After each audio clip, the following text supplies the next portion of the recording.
stage of the event wasn't far from Wentworth, and terrain-wise had a little bit of everything. For defending champ Tony Quinn, it was a short-lived experience. Game over. Less than 10 kilometres from the start, clipping a post that was firmly attached to country New South Wales. In only his second safari, Dean George moved up a place. Yeah, unfortunately for Tony Quinn, he seemed to be over at about the 10 or 15k mark and he had the car jacked up. So yeah, it's really unfortunate for him to be at that point, and we're not sure what happened, but yeah, not far into the stage in a very long event to be out's a bit of a shame for him. George was third fastest through Special Stage 1, but unsurprisingly the monster reever of Adam Kaplan was the quickest. 400 metres, we're keeping right and then turning right. It's quite kind of coming back on ourselves. Kaplan was cool thanks to the onboard aircon, and he was loving the big improvement in visibility the new ride offers. No, it's not a big thing, it's a massive thing. Like, the difference is chalk and cheese. It's incredible. Yeah. In terms of what's immediately in front of you or further ahead?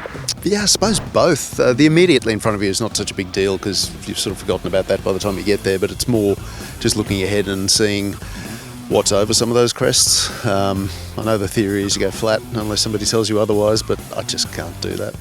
And you know, some of the hard to see turn lefts we've had today, there were two quite tight and hard to see lefts, but you're a lot better off when you're above the scrub line than when you're below it.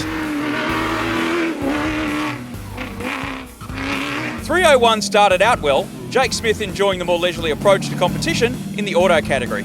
It was nice to sleep in this morning and watch Toby ride out this morning at 7. It was still a bit fresh, so yeah, it's nice and relaxed and a bit of fun. It's cool to be able to do it with my brother, and mum and dad are here, and yeah, just have some fun, mate. Todd was enjoying the skill set his moto champ brother Jake brought to the team, his bike navigation paying dividends.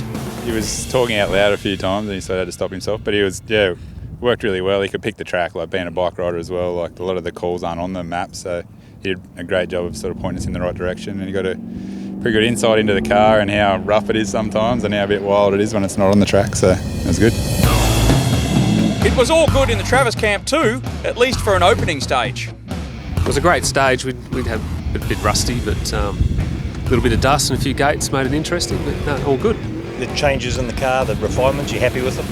Yeah, definitely. We I mean, it's only the first stage, but the tyres over-pressurised a bit and wasn't too good near the end, but we'll hopefully have a better run this stage. The event's familiar and colourful Pajero grabbed second in stage, delighting driver Darren Webster, who was out to see where he stood at the field. Pushed along with the car pretty hard to test our pace this morning and just see where we were at. And look, we've made a few improvements with the old girl, and yeah, it's quick enough, obviously. So can't catch that South African beautiful thing, but anyway, no, I don't think any of us are going to catch that. So we'll run our race with the rest of us mere mortals and see how we go. Former Australian rally ace Dean Herridge might consider himself a rookie in this event, but he was mixing it with some big horsepower and cementing Subaru as a force to be reckoned with in cross-country rally. It's probably the bit that keeps me coming back. There's some amazing machinery and some amazing teams here, and for us to be able to bring a couple of Subarus, which is our wheelhouse, to the toughest, longest event of the year is pretty cool. Toby Hedrick showed why he's a contender for Dakar, fastest by the proverbial country mile in moto. Yeah, quite a clean run. Very much like what Troy said and named to say, it's tasted of butter, so it had a bit of everything in it. Plenty of livestock out there, which was just had to manage it. Got a little bit of wire stuck around my rear wheel, had to rip that out. But other than that, no, it was clean. A good start to the rally, and it's always nice to get the ball rolling and get into the rhythm, I suppose. Ben Langford was best of the rest, comfortable with a prediction from the event director about a little bit of everything. Yeah, he's on the point there, had everything. I get a general impression though that a lot of people are saying, oh, the navigation could have been tougher. Definitely that first stage could have been a little bit tougher, but the second one today was bang on.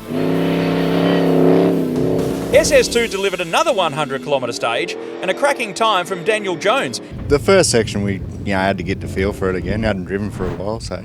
But no, that last section, it was awesome, yeah. Couldn't fault it, it was good. Meanwhile, Travis's new car made service in Pooncarie in dire need of help. For some reason, I'm always in two-wheel drive at some stage in this event. Yeah, we just had a split in the boot, we think, and we did about 60 Ks in two-wheel drive, trying to just, yeah, it wasn't really good. But it's probably the stage for it to happen. If it happened in the first stage, it would be way worse. Scotty Huggins played catch-up all day, thanks to a seating order based on the problems he had in last year's Safari. Still a bit behind Toby. Toby seems to have his navigation and speed on point.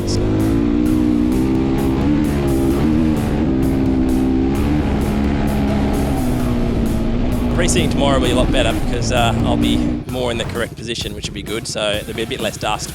Bradley Greenfield has plenty of experience on the dirt and has made a name for himself in events like the Fink Desert Race, but the Sunraysia Safari is different. Regardless, he was home second behind Toby Hedricks in SS2. This is all new to me on the navigation side of things, but coming from a desert racing background with Fink and stuff like that, the speeds are nothing new. It's just, got to turn the brain on and start learning how to read and ride at the same time.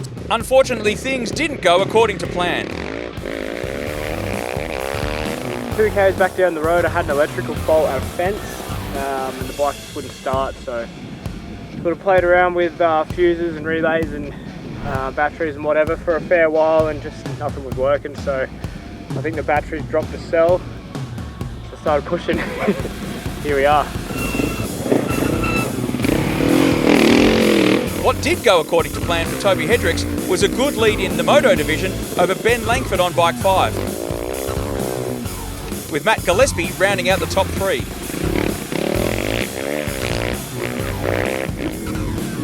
In auto, despite losing over 2 minutes in the last stage, Adam Kaplan is still a minute and a half in front of Andrew Travis, who has salvaged a great result with some slick service.